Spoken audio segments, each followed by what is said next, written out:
Ako si Daniza Lopez, hatid sa inyo ang mga pinakamainit na balita sa bansa. Dito lamang yan sa News Force. Sa ulo ng mga balita, PBBM pinangunahan ng pagdiriwang ng Araw ng Kalayaan sa Rizal Park, Maynila. NACC patuloy sa misyon na ilapit ang serbisyo at programa sa publiko ukol sa legal adoption. Mga bagong barko ng PCG nakatakdang tumugon sa mga tensyon sa West Philippine Sea. PBBM inaprubahan na ang pagsama sa mga buntis at nagpapasusong ina bilang benepisyaryo ng 4Ps. Pagbabawal sa operasyon ng Pogo sa bansa ipinanukala sa Kamara. Bini Day, dinaluhan ng libo-libong fans. Patas at pantay na balita, komprehensibong ulat para sa pulso ng masa. Ito ang News Force.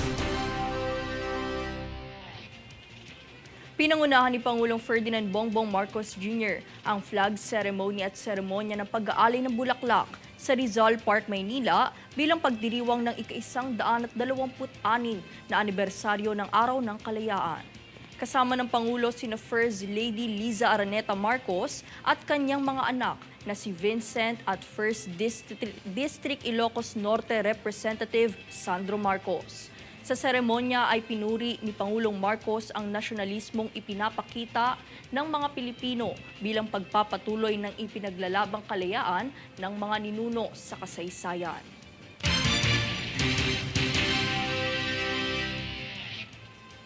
Sa ibang balita ay naglabas ng Memorandum Circular si Pangulong Marcos na nagpapatibay sa National Objectives for Health o NOH ng Department of Health o DOH para sa taon ng 2023 hanggang 2028.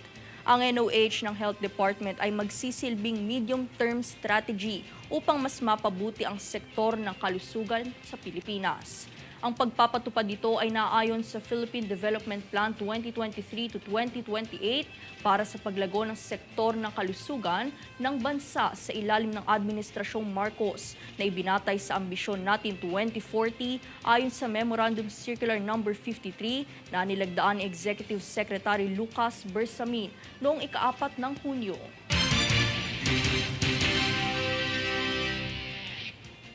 Nagbabala naman ng DOH na huwag maging kampante habang patuloy na inoobserbahan ng kagawaran ang pagbaba ng epidemic curve ng mga kaso ng dengue sa bansa. Ayon dito, ang pagwawakas ng El Nino kasabay ng pagsisimula ng tag-ulan ay nagdadala ng mas maraming tubig na maaaring magsilbing breeding grounds ng lamok. Ayon kay Health Secretary Teodoro Herbosa, mas mainam na puksain agad ang mga lamok at pinamumugaran nito upang hindi makapatay ng mga tao ang dala nitong dengue. Pinapayuhan din ng DOH ang paggamit ng self-protection measures, paghingi ng maagang konsultasyon para sa anumang mga sintomas, pagsang-ayon sa fogging kung saan kinakailangan at panatilihin ang tamang hydration para sa mga pasyente.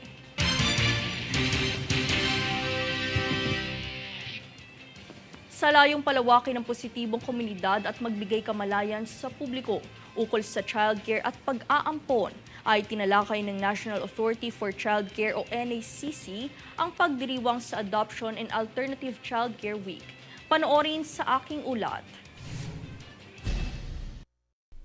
Sa pangunguna ni National Authority for Childcare o NACC Executive Director Undersecretary Janela Ejercito Estrada ay siniguro nito na patuloy ang ahensya sa pagsasagawa ng iba't ibang programa na magpapalawak sa kamalayan ng publiko ukol sa legal na pag-aampon at alternatibong pangangalaga sa mga bata.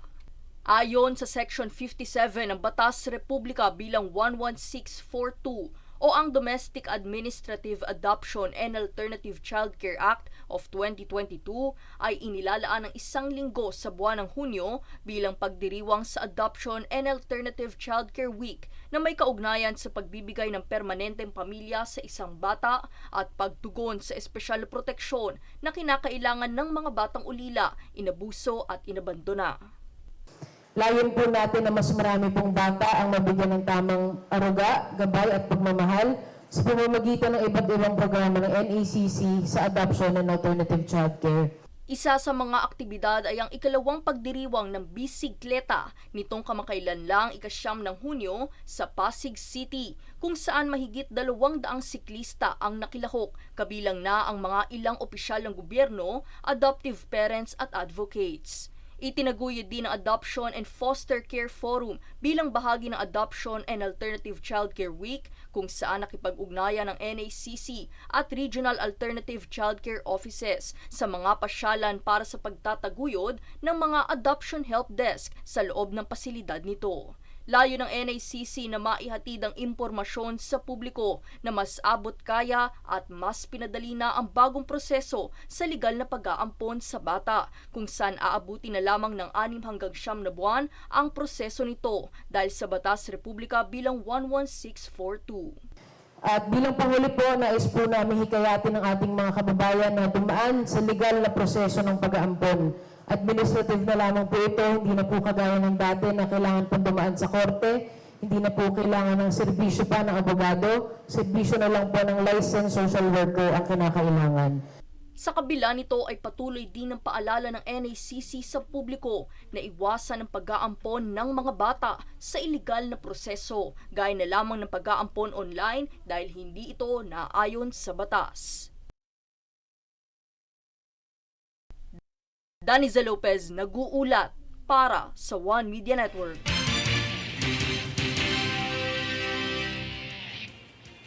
Sa dedikasyon ng Land Transportation Office o LTO na tuldukan na ang pagpapasada ng mga iligal na pampublikong sasakyan, ay mas paigtingin pa nito ang kampanya laban dito sa pagpapatupad ng polisiyang no release sa mga na-impound na sasakyan.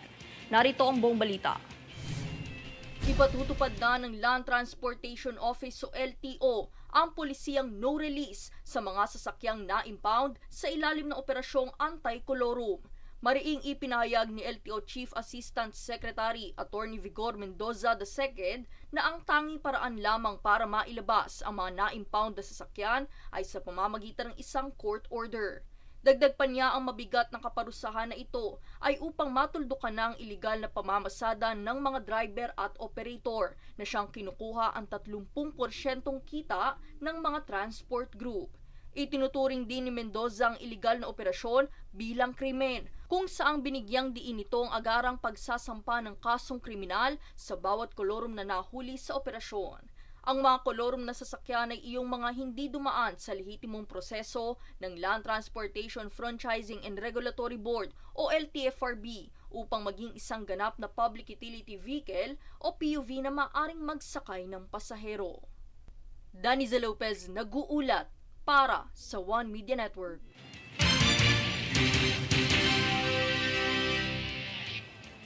Nitong kamakailan lang ay ipinahayag ng Department of Transportation o DOTR na ang bagong 5 capital ship ng Philippine Coast Guard o PCG ay paiigtingin ang pagtugon ng bansa sa mga tensyon sa West Philippine Sea o WPS. Ang 5 bagong sasakyang pandagat ay magiging dagdag sa 12 Japanese-made vessels sa PCG fleet. Ayon kay DOTR Secretary Jaime Bautista, ang 5 97-meter multi-role response vessels na makukuha sa ilalim ng Maritime Safety Capacity Improvement Project Phase 3 ay makatutulong na maprotektahan ang mga mangingisdang Pilipino sa loob ng Exclusive Economic Zone at magpapalakas sa kakayahan ng pagresponde sa mga sakuna.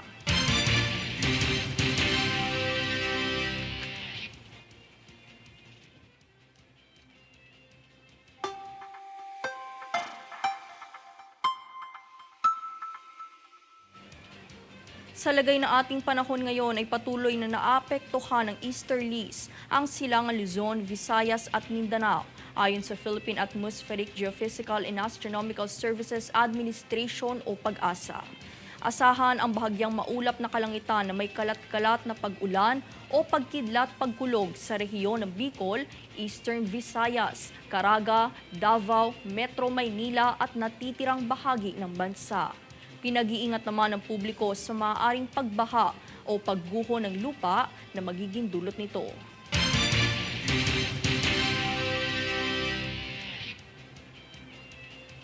Susunod sa News Force. Pagbabawal sa paggamit ng cellphone sa klase inihain sa Senado.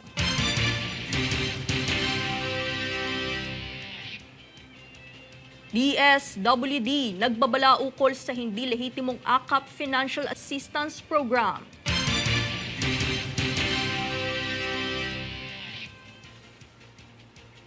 PCG isinagawang Admirals Cup 2024. Manatiling nakatutok para sa higit pang mga balita sa pagbabalik ng News Force.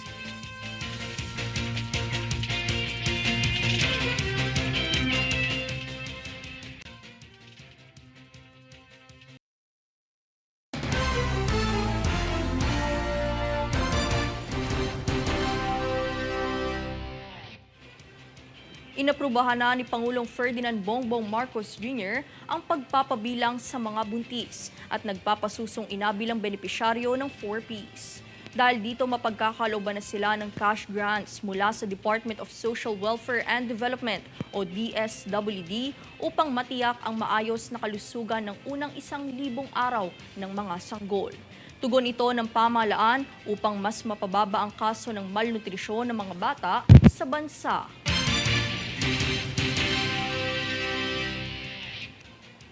Pinuna ni Vice Presidente Sara Duterte ang kamakailang pagtangkang pag-aresto kay Pastor Apollo Kibuloy sa Davao. Anya, sobrang puwersang ginamit ng kapulisan matapos harangin ng mga taga-suporta ng pastor. Ang buong detalye sa ulat ni Francis Riodique.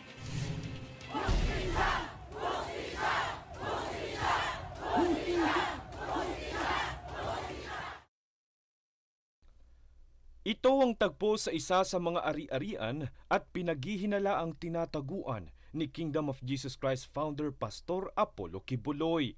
Hinarang ng mga miyembro ng KOJC ang pwersa ng kapulisan na siyang magsisilbi ng warrant of arrest kay Kibuloy at sa 5 akusado.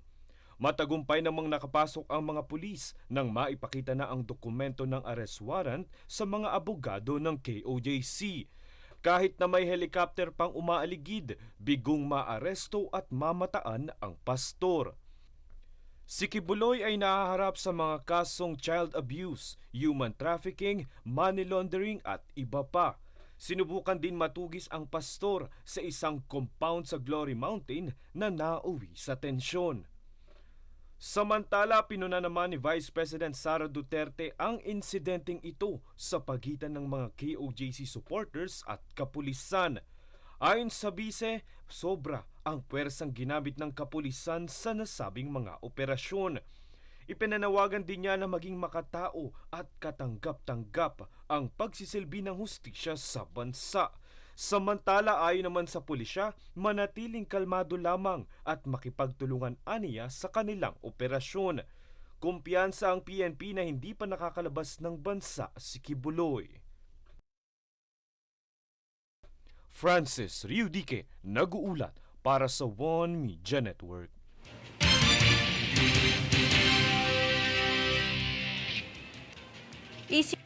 Sa Senado ang pagbabawal sa paggamit ng cellphone o anumang gadget sa klase na anyay nakakasagabal sa pag-aaral. Francis Riodique nagbabalik para sa balita.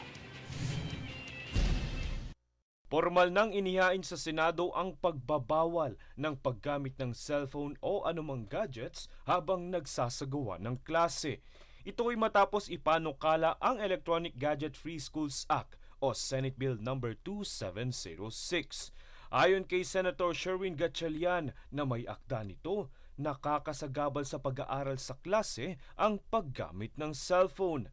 Aniya, batid niyang mahalaga at malaki ang naitutulong ng mobile devices sa edukasyon, ngunit may implikasyon umano ito na makasira sa pag-aaral ng mga kabataan. Kaya naman kung sakaling maprubahan ito, ipagbabawan na ang paggamit ng mga gadgets habang nasa klase mula sa mga mag-aaral sa kindergarten hanggang senior high school. Kahit ang mga guro ay hindi papayagang mag-cellphone. Ibinahagi din ni Gatchalian ang resulta ng isang pag-aaral ng PISA noong 2022.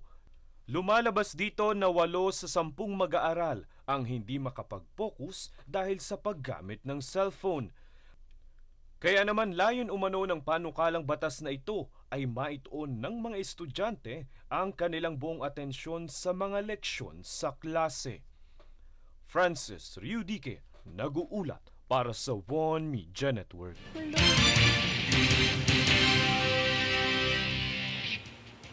Samantala, isinusulong sa Kongreso na tuluyang ipagbawal ang operasyon ng Pogo sa bansa. Sa pangunguna ni Deputy Minority Leader Franz Castro, House Assistant Minority Leader Arlene Brosas at Kabataan Party List Representative Raul Manuel, inihain sa Kamara ang House Bill 10525 na siyang magtatakda ng ban sa Pogo sa bansa. Ito umano ay dahil sa kabi-kabila ang raid ng iligal na operasyon ng Pogo kung saan naitala ang mga kaso ng rape, murder, human trafficking, money laundering at iba pa. Matatandaang ipinanawagan ng iakyat kay Pangulong Marcos ang isyong ito ngunit wala pa siyang pahayag ukol dito.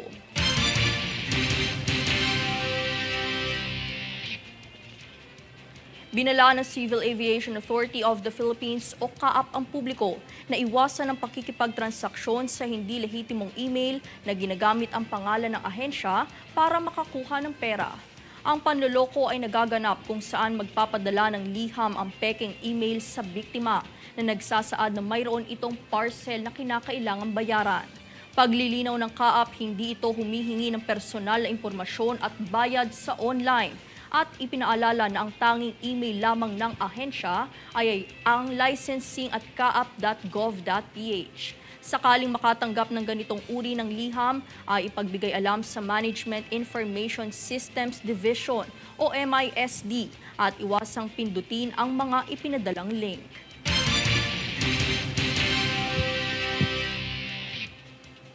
Ipinabatid naman ng Department of Social Welfare and Development o DSWD sa publiko na walang ugnayan sa kagawaran ang Facebook page na AKAP Financial Assistance Program. Pahayag ng DSWD, huwag magpapaloko sa mga nakapaskil sa hindi lehitimong page na ginagamit ang ahensya dahil nagpapakalat ito ng maling impormasyon. Hinikayat ng kagawaran ng publiko na tumutok lamang sa mga opisyal na communication channel ng DSWD upang hindi maging biktima ng anumang panloloko.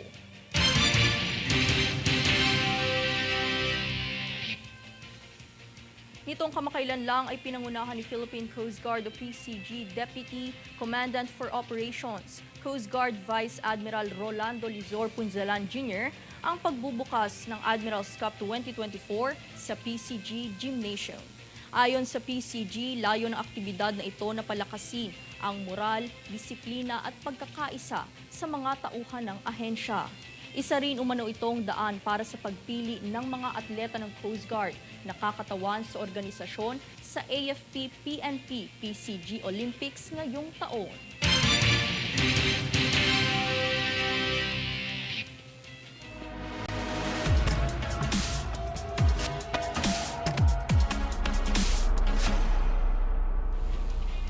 Bilang selebrasyon ng ikatlong anibersaryo ng Nation's Girl Group na BINI, ay isinagawa ang BINI Day kahapon, ika-11 ng Hunyo, sa isang mall sa lungsod ng Makati, kung saan dinaluhan naman ito ng kanilang mga fans na mas kilalang Blooms. Tampok ang iba't ibang aktibidad sa BINI Land gaya ng BINI Gallery, photo booth at craft stations, message wall, iba't ibang palaro at ang BINI Dance Workshops. Ginanap din ng BINI-R kung saan nakasama ng mga fans ang grupo na nagbigay naman ng kanilang taos-pusong pasasalamat sa suporta na kanilang natatanggap mula rito.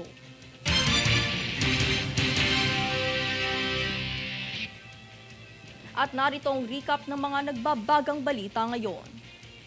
Sa ulo ng mga balita, PBBM pinangunahan ng pagdiriwang ng Araw ng Kalayaan sa Rizal Park, Maynila. NACC patuloy sa misyon na ilapit ang serbisyo at programa sa publiko ukol sa legal adoption. Mga bagong barko ng PCG nakatakdang tumugon sa mga tensyon sa West Philippine Sea. PBBM inaprubahan na ang pagsama sa mga buntis at nagpapasusong ina bilang benepisyaryo ng 4Ps.